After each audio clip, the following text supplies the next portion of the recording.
আসসালামু আলাইকুম।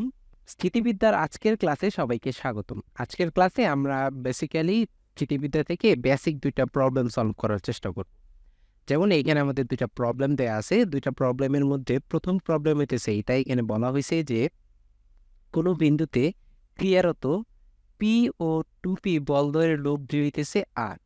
আর এই R লব্ধিটা P এর ক্রিয়ারেখার উপর লম্ব হলে মধ্যবর্তী কোণ কত? বলদ্বয়ের মধ্যবর্তী কোণ কত? আচ্ছা, আমরা ধরে নিলাম যে আমাদের P বলটা এইদিকে কাজ করতেছে হচ্ছে P বল, আর এই দিকে আমাদের কাজ করতেছে হইতেছে 2P বল। আর আমাদের এদের যে লব্ধিটা, সেই লব্ধিটা হইতেছে এই বরাবর কাজ করতেছে লব্ধি, এটাকে আমরা নাম দিলাম হইতেছে R। এখন এখানে কি বলছে যে এই লব্ধিটা R লব্ধিটা P এর ক্রিয়ারেখা, মানে P এর ক্রিয়ারেখা তো এই যে এটা হইতেছে P এর ক্রিয়ারেখাটা এদিকে।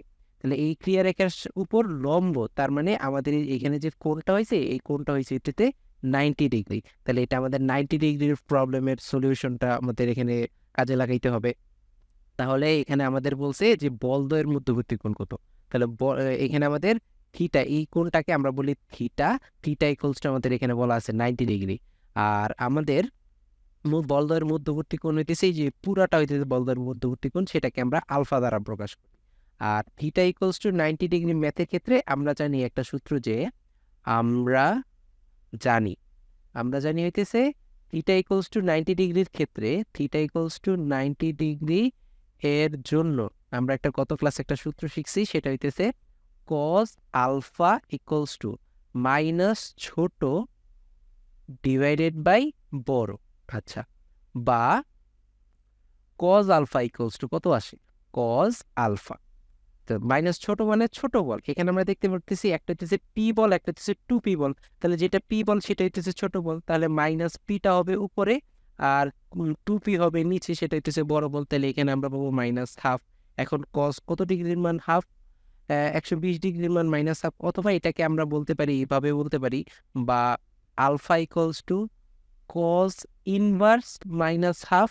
এটার অ্যান্সার আমরা পাবো 120 ডিগ্রি। এইটাই হইতেছে আমাদের আলফার ভ্যালুটা বা বলদ্বয়ের মধ্যবর্তী কোণ।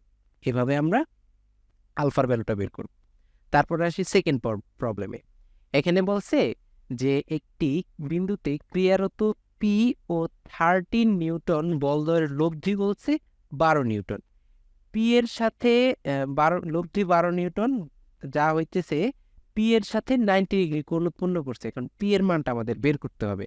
এখন আমরা ধরে নিলাম যে এই দিক বরাবর আমাদের পি বলটা কাজ করছে, আর এই দিক বরাবর আমাদের হইতেছে 13 নিউটন বলটা কাজ করছে। এটাকে আমরা কিউ বল ধরে নিলাম। আর আমাদের লব্ধিটা এই বরাবর কাজ করছে, এইটা হইতেছে আমাদের লব্ধি আর লব্ধির ভ্যালুটা কত দেওয়া আছে? 12 নিউটন। আর এখানে বলেই দিছে যে 12 নিউটন যে লব্ধিটা পি এর সাথে 90 ডিগ্রি কোণ উৎপন্ন করে। তাহলে পি এর সাথে এখানে যে 90 ডিগ্রি কোণ উৎপন্ন করলো, তার মানে কি এখানে আমাদের থিটা ইকুয়ালস টু 90 ডিগ্রি।